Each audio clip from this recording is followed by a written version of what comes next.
Today on LawNext, we're going to dive deep into the next generation of AI legal assistants with two guests who are at the forefront of this field, leading the development of Thomson Reuters CoCounsel. Colbert and Rawia Ashraf both joined Thomson Reuters back in 2013 through its acquisition of Practical Law, where they cut their teeth building practice-focused products for lawyers. Now they are leading the charge on the evolution of CoCounsel, Thomson Reuters' AI legal assistant, into a new generation of agentic workflows. Emily now leads Thomson Reuters' CoCounsel litigation portfolio, while Rawia heads up product development for the transactional and corporate side. In today's conversation, we're going to explore how AI is moving beyond simple question and answer chatbots to become something more like a smart associate that can chain together multiple tasks, research cases, draft documents, and walk through complex legal workflows step by step.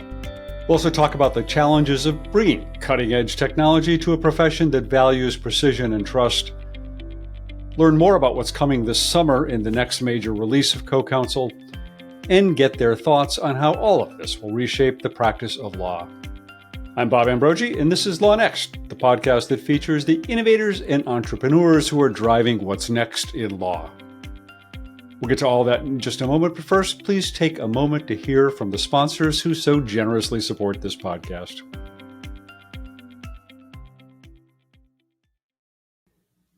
Maintaining a healthy cash flow is important for any immigration law firm's success. Law, the leading all-in-one practice management solution for immigration firms, is equipped with a native online payments processor to get you paid faster. You can easily set up automated payment plans for your clients and accept payments via credit card, ACH, and e-check. Learn how Law can simplify your billing operations and streamline your immigration practice by visiting them. LollyLaw.com today. You didn't go to law school to waste time writing and responding to discovery requests. Never waste time on discovery again with BriefPoint. BriefPoint drafts your discovery responses and requests for documents within minutes of your first sign-in. BriefPoint is the most reliable discovery drafting solution on the market, and it works right out of the box. Get your first document drafted by going to briefpoint.ai and clicking Get Started. No credit card required. BriefPoint. Draft what matters, automate the rest. Now let's get to today's conversation. I thought we could start with each of you, and I'd like to ask each of you to tell us a little bit about your backgrounds and how you ended up in your current roles. So, Emily, why don't we start with you? Yeah, and it's going to be funny when Rawia follows me. We have some similar common themes in our background. So I actually joined Thomson Reuters through the Practical Law acquisition back in 2013. Before that, really early in my career, I was a large law firm M&A attorney, actually, at Paul Weiss. And I've, worked with Practical Law in different roles over many, many years, wrote the content as when we were kind of a startup in the New York space, did everything from training the sales team to helping to, QC the website and really just everything. And then moving through with Thomson Reuters, we moved into product management. I've been building products then for many years, both with Thomson Reuters and a little bit outside of Practical Law. And recently, back in November, moved into a role where I'm leading a part of the legal portfolio at Thomson Reuters called what we call CoCounsel litigation. So essentially, I manage the CoCounsel product and platform, and then also oversee Westlaw, which kind of brings in the litigation element. But as Rawia will explain, we really work side by side, and she works extensively with CoCounsel as well. Yeah, I've talked to you a number of times over the years, Emily, and it's always been with regard to Practical Law for the most part. So it's great to talk to you in this evolved role, if not a new role. Rawia, how about you? Yeah, sure. So like Emily said, we have very similar backgrounds. I also joined Thomson Reuters through the Practical Law acquisition in 2013. But before that, I practiced at Simpson Thacher, both in New York and DC, doing antitrust work. But really, since the acquisition, I spent quite a bit of time in Practical Law and product management, but then I moved into the legal tech side of TR, worked on Contract Express, HiQ, and led a couple of our big acquisitions in the legal tech space, so both ThoughtTrace and case text, which is CoCounsel. And now I've stepped into a new role, which is head of product for CoCounsel on the transactional and GCO side. So sort of for the corporate use cases and the transactional use cases. And then sort of within my umbrella is practical law, CoCounsel drafting, HiQ, Contract Express, Legal Tracker, and then sort of what we do for CoCounsel together with Emily's team. For people, the benefit of people who are listening to this who maybe have heard of CoCounsel over the years, it's been around for a couple of years now, but don't really understand what it is or how it's evolved. I wonder if you can kind of talk about it. Because I mean, I go back to remembering, the launch of CoCounsel before Thomson Reuters acquired it. Speaking of Thomson Reuters acquiring things, and when it was the first kind of virtual AI legal assistant to come out, and in those days, the case text people who had developed it had this kind of unique relationship with OpenAI to get early access to their large language model technology and build out the first version of this product, which then was followed not all that long after by Thomson Reuters buying case text and getting CoCounsel. But CoCounsel today is not CoCounsel then. And I don't know which of you might be best to do this, but I wonder if you could kind of walk us through how it's evolved and what it is today. Yeah, and maybe I'll start, and then Rawia, I'd love for you to add on. I mean, one, I'd say it really is an evolution. I think the vision that Jake has and had for CoCounsel, Jake being the founder, we're still very much on that path. I think we've just really kind of supersized it and expanded it based on the assets we have at Thomson Reuters and the legal experts. And so, the vision of CoCounsel really being that part of your team, part of your legal team, being that smart associate that can help you get your work done, so much faster and higher quality. We still believe so much in that. Mm-hmm. And when I think about the evolution since case text and CoCounsel came into Thomson Reuters, it's been about kind of filling the big gap that was there before, which is having that very reliable source of expert data and large expert teams. And so we've been infusing CoCounsel with that knowledge from, the people when it comes to, from design through auto evals, manual evals, systemic prompting, validation, across the practical law teams, the case text trust teams, and the Westlaw teams. But then also with the very trusted content from Westlaw and practical law, which shows up in how we link to it, but it also shows up really throughout the build of the product. And then when we're also, when you think about the assets we have, so Rawia mentioned legal tech and threw out a bunch of names. We don't just have the big research giants in Westlaw and practical law, but also the contract drafting tools, collaboration tools, project management tools. And so being able to connect to those surfaces, connect to those workflows. And then as we think about, the future of where the technology is going in terms of being able to use even the lower level tools and code of those surfaces has been sort of where we are. We're sort of trying to really infuse CoCounsel and make it the most capable, smartest, knowledgeable legal assistant. Rawia, do you want to add on to that?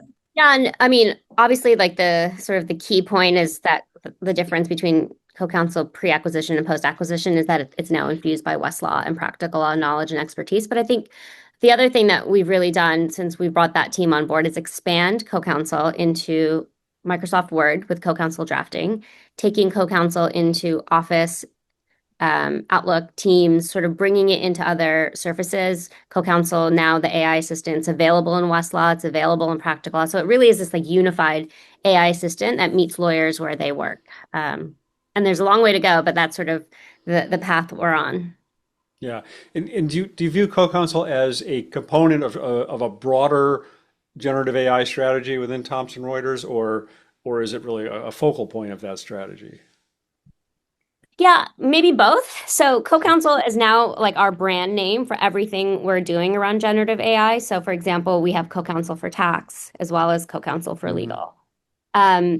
And we are bringing generative AI capabilities across all of our different platforms, capabilities. But then we also really do think of CoCounsel as the core legal offering we're selling going forward, and our the legal AI assistant we want all lawyers to next. Earlier this month, as we're speaking, almost a month ago now, meaning Thomson Reuters, and literally you, announced the next generation of CoCounsel, which began with an introduction of a version for tax and accounting professionals, with a legal version coming down this summer. What is this next generation? What distinguishes this next generation from what you've been building or developing or evolving up until now? I think there's, I would say, in my mind, three components. One, we are really culminating our journey when it comes to bringing that knowledge and capability into CoCounsel in terms of bringing in the expertise and the data. And we're doing this through a very guided experience. And so kind of that user experience is the second component, where we're really learning from, the early days of people struggling, trying to figure out how to prompt, how to work with these new tools, learning from what we're hearing from our customers, and trying to bring that kind of almost like practical help guidance into the whole experience. And so that is a big piece of kind of what's coming this summer. And then the third is, alongside that guidance, is introducing these agentic technologies in a way that help our users and make sense, and not just helping them get to more comprehensive tasks execution, but also helping to use the tools that we have. So when you think about tools like research tools that sit below the surface of what someone might actually see, making those available to the technology as well. And you saw that. I think the great example on the tax side was what Kevin Merlini showed, where he said, look, generative AI, we all know, is not great at computation. So why not give it a calculator? And the calculator that we're giving it is a complex tax calculator that's within our tax software. And so I think that's what's becoming different, and where we're seeing additional opportunities when we look at our asset space. Yeah, and when you say what Kevin showed, you're talking about at this launch event that was held in New York, June 2nd or so. I've got Yeah, exactly. Rawia, anything to add to that? Or? Yeah, I think that's exactly right. So you got it. Again, I have a broad range of people who listen to this podcast, and I wonder if you could expand a little bit on what it means to bring agentic capabilities to this technology. What is agentic AI, and what does it do to enhance what CoCounsel can do? Yeah, maybe I'll take the first pass at that. So we think of agentic AI sort of on a spectrum, right? There's sort of, and really the key lever is how much agency the agent has, for lack of a better word, like how deterministic it is versus, sort of open-ended, right? And so kind of at the full end of the agentic spectrum, you think of a self-driving car, right? Which is responding to real-time information, making decisions, pivoting, planning based on that. And sort of maybe at the early end of the spectrum, it's the AI having access to a couple of tools or a couple of capabilities, and it really has a prescribed path to take, right? Where like the expert guidance behind it is saying you're going to do step A, then step B, then step C. But it's running through that chain on its own. And so as we move up that sort of spectrum or continuum, what we're doing is creating tools that the agent can access, right? And so the tool might be the ability to search a practical law database, right? Or the tool might be the ability to redline a document, or the ability to do something else. And we're setting up these guided workflows where the AI can start to chain those capabilities together and sort of develop a plan that it needs to execute against sort of an end-to-end job to be done. Now, what's really important in the way that TR is viewing this is that we believe the human needs to be in the loop at all times, sort of being able to redirect the agent, sort of analyze the interim outputs that are coming. And so that's really what we're working towards, is sort of an AI that can leverage a lot of tools, the tools being different capabilities, maybe sort of more atomistic tasks, and it has access to your content and sort of your context, and it's able to sort of perform workflows for you. Yeah. I mean, is it an oversimplification to say that sort of a more traditional, I guess at this point, AI assistant would be something that would perform one discrete task, whereas with an agent, you're able to determine a goal you want to get to, and it's going to walk through steps, as you just said, to get you there. Maybe it needs to go into practical law and get some source material, or maybe it needs to look for a particular form of a document or something like that, or do some research, whatever. But eventually, it'll take a couple of different steps and deliver a result rather than just a kind of an answer. I think it's exactly right. Yeah, and I like to just kind of make it break into like 3 points when you think about the difference. Is one, exactly what you said, Bob. It can solve more complex problems, and that's because it can figure out its way out of dead ends. And so if you think about like applying that to research, that's really exciting. And two, it can do kind of things that would take longer periods of time and more steps and more context. And then three, it can use tools. And that's another piece, like when you think about like I said, the lower level tools, Rawia described a few of them, which could be something that's actually a capability like redlining, or it could be something that's under the hood in terms of, a particular type of markup that we have on something or alert. With the announcement earlier this month, CoCounsel was extended to tax and accounting, finance professionals in some ways, and then the legal agentic workflows will be coming out this summer. Are there particular challenges to building these for legal that make it take a little bit more time, or what's going into developing these capabilities for the legal sector that might make it a little more challenging or different than doing it for tax and accounting, say?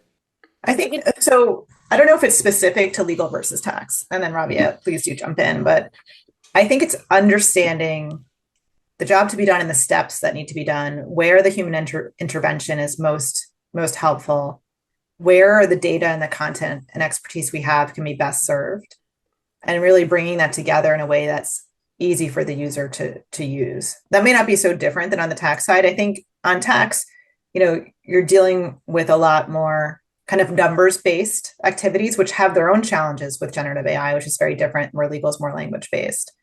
But ultimately, that workflow of what you have to do feels similar. Rawia, what do you think?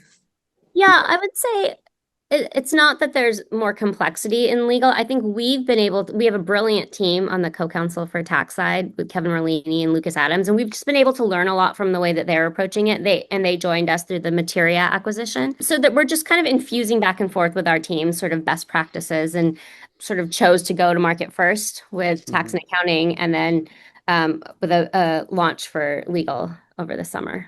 Yeah, all right, that makes sense. When this comes out for legal this summer, and I assume you're still not saying a date yet. You weren't saying a date a month ago, but sometime this summer, right? Is that We'll be releasing iteratively throughout the summer. So, okay. I think we'll be looking, some exciting things coming in July, some exciting things coming in August, and then continuing from there. All right. So Sort of what moving are the away first from of what the we used to exciting do. things that are coming that you can tell us about? So I think we can start to talk about, we're really excited about the more guided experience, which we'll launch that beginning in the middle of July, where we're able to, help our users discover the value, to give them a library of prompts that will make it so much easier to, first of all, understand what you can do with CoCounsel, but then also using the expertise that we have. Here's the instructions you have to send to the model. And then are, starting to roll out some of our expert guided workflows, which take those, rather than, as you said, just one task, you're able to take many steps. Anything else you want to highlight, Rawia, from kind of that initial launch? Yeah.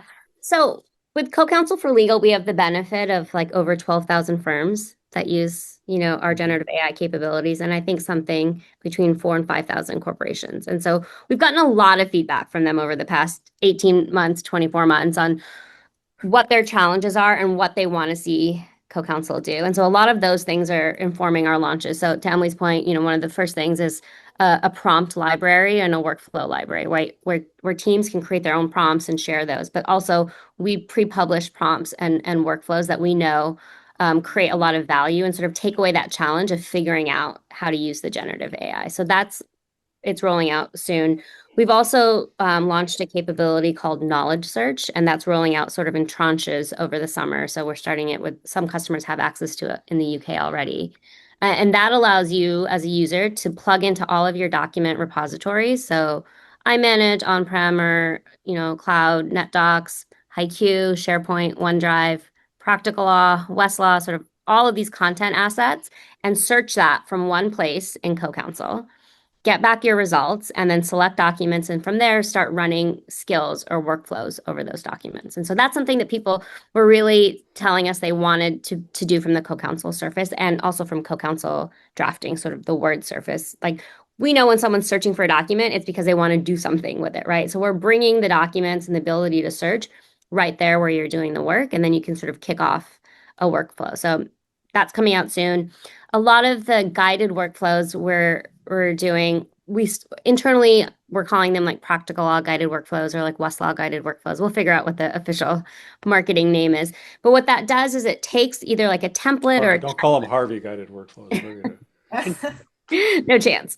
And it takes sort of the steps in like a practical law checklist or in a practical law standard document or drafting note and helps you create a new version of a document or a policy sort of iteratively step by step in CoCounsel. So we're really excited about those coming to market soon. Emily, what about on the litigation side? So that's kind of where you're focused. I mean, can you give me some examples of some of the workflows that you're going to be working on? Yeah, so we're bringing a lot out, I would say, both in the drafting side, think about something like drafting a complaint, drafting the demand letter, drafting motions, analyzing your documents when it comes to creating an outline of your case file, a lot of, kind of doing a medical reviews. And so really that, along the workflow of the litigator, but I think our initial focus is heavy in the drafting side. So what are the sort of agentic steps involved in drafting? I mean, there are a number of AI applications in the legal space right now that'll draft a complaint for you, or that'll, create a set of discovery responses or something like that. And they're not really using agentic AI at this point. That's pretty much pure, working off the foundation models that are out there. Will this take this? Will the workflows that you're building take it beyond what some of the products out there now are doing? Yeah, I mean, I think the big difference really is, and this is so critical to litigation drafting, is the research component. And so, just take something like drafting a complaint, being able to, while you're doing this, have the AI help you to research Westlaw, to find claims, suggest claims that might be helpful, get into building your chronology and getting to your first draft. And so it's taking those additional steps and using the agent to help you do so. Yeah.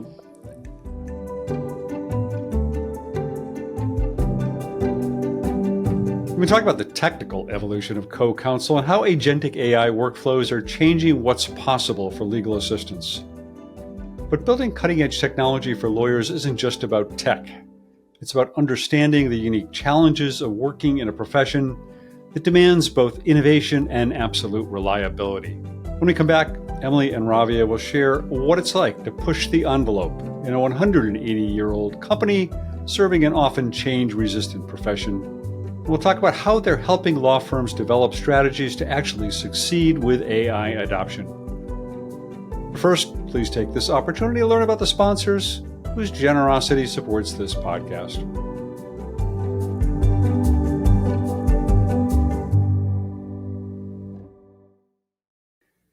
Are you tired of wasting your precious time searching for the most up-to-date immigration forms?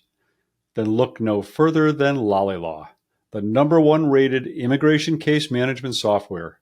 Immigration forms are automatically updated within 1 hour of their official release, ensuring you have instant access to the latest versions. LawLeX offers the industry's most comprehensive collection of forms, making LawLeX the go-to solution for every immigration attorney. Visit lawlex.com to learn more. If you're still spending hours on research, drafting, or analyzing case files, it's time to meet Paxton. Paxton is the legal AI assistant built for firms of all sizes. It helps you find relevant law fast, draft with precision, and pull insights from hundreds of pages instantly. There's no long-term contract, and the free trial makes it easy to get started. Try it today at paxton.ai and let them know LawNext sent you.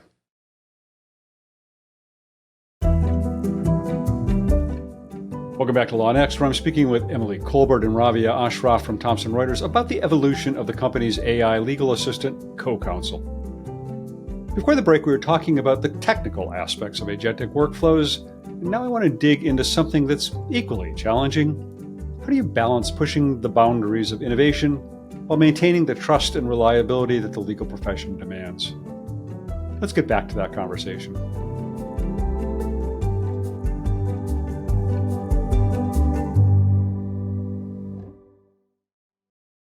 You've both been involved in building products for lawyers and developing products for lawyers for a number of years, as you've described earlier in this show. What are the challenges that you're finding that are kind of unique to working with generative AI and agentic workflows beyond what you've done in the past? I think to me, the two biggest ones are expectation setting around what's different from working with a model versus working with kind of pure code or pure software, and the expectation of what you can control and what you can't control, and what that means for how you have to work with it. And we're all learning that in our daily lives, but I think learning that when you're functioning as a lawyer can be a little bit scary. And so part of it's the struggle of how do you set those expectations, how do you help guide the user, but then it's also the opportunity to really sit side by side with them and figure it out together. And that's been fun. That's definitely one thing. And then the other thing I would say is the speed at which all of this changes. And our customers both are excited we're moving fast. And that Thomson Reuters, we've had a number of our, say, like law firms, people in the knowledge department just say, this is different. You guys are acting differently. This is not the Thomson Reuters we knew before in terms of speed.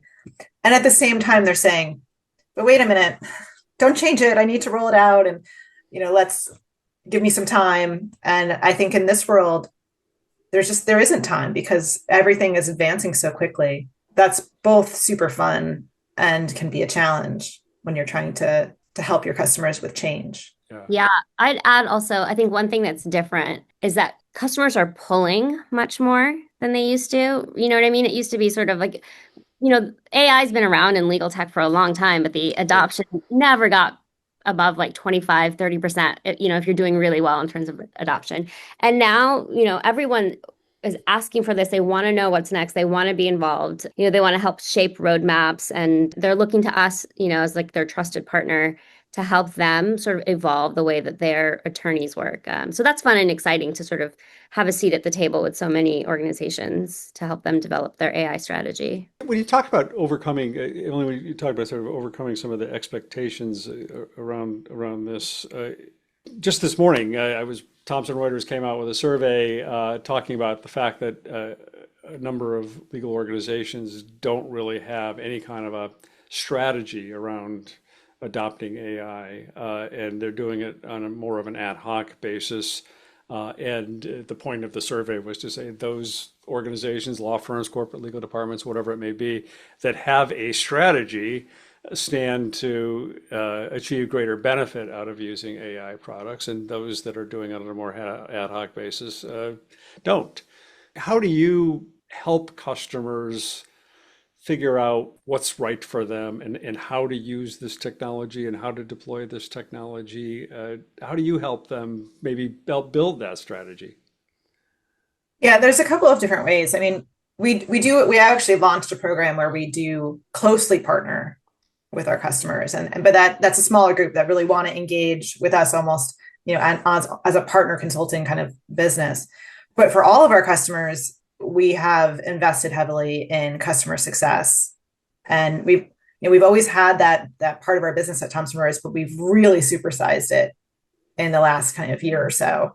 And it's because it really is necessary to help our users understand, the best way to roll this out, how to use it, what does success look like. And so that's been really important. And then we also have to address it in the product, because no matter how much help you can give to someone, lawyers are super busy. And so it's also important to be very transparent in our product when we're using generative AI, to remind them that they should be checking the results. We're very aggressive about that, to say, the job's not done when the chat outputs the answer, and to provide those links, to provide the transparency, to provide tools to do checking. And so that's part of the ways we do it. Ravi, anything to add to that? Yeah, I guess in addition to that, what hasn't changed is that we really emphasize identifying use cases. when you're rolling out tech, right? So what is the challenge that you're trying to solve, and how does generative AI or how does CoCounsel help you solve that problem? And really digging deep into what the desired outcome is for the firm or the legal department that's using the technology, and then helping them sort of assemble a path to get there. You're working in what's pretty much the leading edge of technology.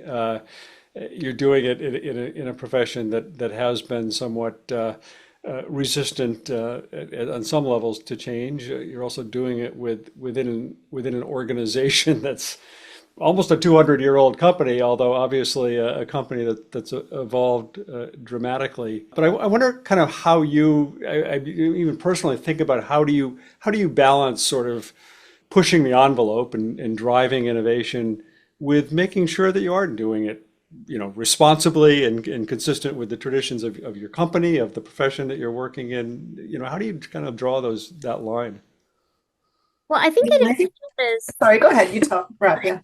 I think sort of the TR trust principles infuse everything we do, right? You're right. We do have this legacy of being this trusted provider over 100 and I don't know how many hundreds of years. 75, I think, or something. Yeah, like that. almost 180 years of being trusted in this field. And we take that responsibility very seriously, right? And so the work that we do is always infused by, experts who are evaluating the outputs of the AI, grading it. We don't launch something until we're confident in its performance, right? Like we sort of talk about, we don't need to be first, we need to be right. And so it's part of the way that we think about launching products. But, we are also, even though we are a large corporation, we have grown through a lot of acquisitions of small, nimble, groundbreaking startups. And those people are at TR. They're like sort of drive. Yeah, exactly. And they're dry and Materia and a number of other acquisitions across the business. And that sort of ethos has really infused the way TR does business. And so I think that we, even though we have a huge footprint, we are very nimble, and we have fast moving teams who are really excited about emerging technology. Yeah. I guess maybe a sort of a flip side of the same question, but again, you've both, as you say, you both started with practical law, which is again a very sort of established. I don't want to say sort of staid product in its sort of perception in the market, but it's a long time trusted perception product focused very much on the practical side of getting things done in a law practice. And I'm wondering how much the experience of having worked in products like practical law works to your benefit now in trying to push these cutting edge technologies. How much of a foundation does that provide for you, I guess? Yeah, it was funny when you first asked the other question. I thought back to my early days at Practical Law, because I joined Practical Law when there was just 7 employees in the U.S. And, I was coming straight from large law, and we were in, one room all together, having fake meetings at a conference table and creating the content that became Practical Law, and then selling it to very large, very prestigious law firms based on our reputations and the quality of what we put on paper. And even though there was a UK parent that had been around for a while, it didn't have a presence in the US. And so we really had to prove ourselves. But it was that startup scrappy mentality, working really fast, but knowing that quality and having your users be able to, rely on you was critical. And so we sort of, I think that ethos fit really well into Thomson Reuters when we were acquired. And I think it's part of the reason why the acquisition and the integration all went so well. Like the culture just snapped in. But I know Ravi and I still take that feeling of both being scrappy, being innovative, bring something new to the market, but also doing it at a level that we would have used when we were practicing and that we feel proud of. And that's what our teams feel. And so I would say Casetext had a similar ethos. So they came in with the trust team. That was really important to them. And their approach to how they work with generative AI, very clear in the beginning. They were not a wrapper on GPT. Mm-hmm. They were legal specific, and they had, put the necessary guardrails and precision around what they were doing. And so, yeah, I think we've carried that forward. And I think the acquisitions we've done, to Ravia's point, have brought in great new ways of working that we've adopted. But they also, if you look at the culture of the acquisitions, you'll find they fit very well with that ultimate kind of quality and trust way of thinking as well. As you've been working to kind of develop out these agentic co-counsel workflows, how are you incorporating input, feedback from your customer base in doing that? How critical is their input to your design of these workflows? I'll start. They are essential to our workflows and what we design. One of the things that we do as we build out new workflows is we look at what content is being used the most across our assets. Like, what are people looking to for help and guidance, and sort of how do we turn those into agentic experiences from like a flat document into a workflow around that document. But a lot of it centers just on conversations with innovation teams and attorneys and knowledge management teams at law firms in-house, asking them, what is the work you want CoCounsel to help you deliver? And we take that, right back into our roadmap planning. We have customers who beta our products. We do internal alphas with our own GC's office on pretty much any product or capability that we roll out. Our GC and her team test the products first, give us feedback, tell us what works, what doesn't work, before we launch anything. So we're super grounded in the experience lawyers have with our product in developing new iterations of it. Emily, anything to add to that? I think that's spot on. I would just add that we also have a number of customers that we're really close with that we, we'll go to them when we're super early and they'll test things and use things and give us feedback. And even as the products mature to be generally available, they continue that relationship with us. And so we're able to iterate really quickly in that way. So you both practice law. You both worked on very practical sides and product sides of law for a long time now. As you're working on CoCounsel now and focusing on that, what are your thoughts about what this is ultimately going to mean for law practice? I mean, I think it is going to be a massive shift in the way that I'm old enough to have gotten a BlackBerry while I was working. It changed the way you worked. And in that case, it just meant you worked a hell of a lot more because you could work anywhere and they could get you anywhere. And you're always accessible to the client. And I think this will be a bigger shift than that.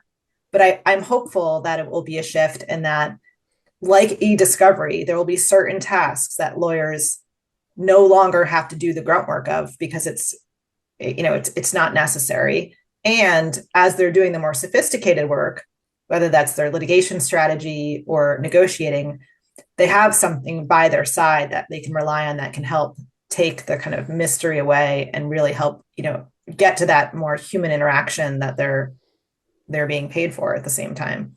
So I think it's gonna change the shape of the lawyer's day. Absolutely. I think it'll change the shape of firms. But no part of me thinks that lawyers are going to go away. I think it's going to just change who will be successful. I think, the profile of lawyer that was successful and moving up to become the rainmaker may not be the same type of lawyer that will be successful in 3 to 5 years. Yeah. Rawia, how about you? Thoughts on that? Yeah, I mean, I think taking it from maybe the GC and in-house perspective, I think we're going to see a massive change in the way that legal buyers consume services, right? So we're seeing tremendous adoption of technology now in legal departments, from the largest legal departments that sort of have maybe their own 1,000 attorneys, big enough to be a law firm, down to startups that have, maybe one attorney, maybe no attorneys, right? Sort of figuring out how they're going to use generative AI to do more in-house. So I think we're definitely going to see that. I think we're going to see new types of legal providers that are a combination of AI and services. We're starting to see those, and we've seen that for a few years. There were attempts at it, and I think they're going to now become more empowered to use AI as a key part of the delivery of legal services. But yeah, like Emily says, I don't think this is the end of the lawyer, but I do think it's going to present a real opportunity for change in the legal profession. Yeah. Do we get to? I mean, there's still a lot of questions of trust, and we've alluded to some of those issues in this conversation so far. But do we get to a point where this technology is much more trustworthy? I'm not going to say 100% trustworthy, and I don't think we'd ever expect that of any technology. But do we get to the point where are the concerns about the accuracy or so-called hallucinations or that sort of thing are a thing of the past? So as To we a place where there's decisions about where you take the risk, as I think. I think there'll be certain activities that, like e-discovery, you decide to delegate to technology more holistically because it gets to a level of performing where everyone says that's good enough. And I think that it will get significantly better where, less review will be needed, or review will be much, much easier. Or there will be tools that will help with review. Ravi, what do you think? Do you think we're going to get to a place where that review is not needed? I can't see lawyers getting to that place, right? I don't feel like a lawyer would feel like they are ethically, handling their responsibility if they're not reviewing the work that they're submitting to a client or to a court. So, you know, and as models get more elaborate and more complex, they start to behave, maybe not hallucinate in the way that like GPT 3.5 was hallucinating, but they are introducing other weird things in the way that they produce outputs, right? And so I think we have to continue to stay vigilant, and sort of what good looks like will change, but I don't think we get to the point where the AI is the lawyer. Emily, I think you moved over to co-counsel, I think you said last November, was it? Ravi, I think it was maybe a little bit more recently than that for you. What's got you, like on a personal level, what's got you most excited about working on this technology? Emily? I mean, I think the speed at which things move is so fun. Like you just wake up and the next day you're like, oh, let's do this. And then you're running at it. Like that's so rewarding as a product leader. When I think about kind of what components of it are most exciting, I love the idea of your AI assistant being able to go operate other technology for you and to go get to those tools. So like, we have some products where, many experts will use them and they can do amazing things with them. But then you have a whole bunch of other users that just aren't going to go there. They're not going to learn it. They're not going to spend the time to figure it out. The ability that your legal assistant could go, code up that workflow for you, create that, that job that you can then send and work with your client on. Like that's just really interesting to me. And so Practical Law was super fun to work with because customers love it. It was very rewarding. I would have, people that I meet on the street be like, oh my God, I love Practical Law. But with CoCounsel, it's just, you're at the cutting edge and it's Yeah, so much fun. yeah, yeah. Ravi, how about you? What gets you excited Yeah, about this? I think one thing I'm finding really exciting is the way that product management is changing in the era of generative AI, right? So now our product teams, they use tools like V0 and Klein, and they're using generative AI in their work. And that's really exciting to see, sort of how it's transforming the way that we deliver to our customers, and sort of start thinking about in the same way of like, what's the lawyer of the future? I'm thinking a lot about what is the product manager of the future, sort of an AI enabled product manager or an AI enabled engineer. And that's something that at TR or designer, it's something at TR that we're spending a lot of time thinking through. And I'm loving that. It's really exciting. Yeah, and how often are you talking to each other? 10, 20 How times. many times a day? Is that right? Yeah, Must be fun to be working together with people, each other, having known each other for a long time. And exactly. Yeah. Yeah, we're both in New York too, which helps. So we get to spend some time in person together. great. I know we're about out of time here, and I've asked you a lot of questions, but I want to just give you a chance. If there's anything else you want to say that we haven't talked about, or that you wanted to point out, Emily, any final thoughts on this? I mean, I just want to say once again, it's a super exciting time. I think what we're doing at Thomson Reuters is it's really cool because we're really applying this technology to this vast amount of knowledge and expertise we have. And I think it's a big unlock. And I just can't wait to see what happens next and bring it to the market. Ravi, how about you? Yeah. I mean, I just want to thank you for having us on, and giving us a chance to talk about this. And I'm super excited about the new value that we're rolling out over the next few months, and can't wait to, get that in our users' hands. Well, I can't wait to see what gets announced and rolled out this summer. I'm looking forward to it, and I'll certainly be following it. And maybe we can talk again at some point, and after this stuff percolates a little bit. But thanks so much. I really appreciate each of you taking the time to talk to me. Great. Thanks, Bob. Thank you.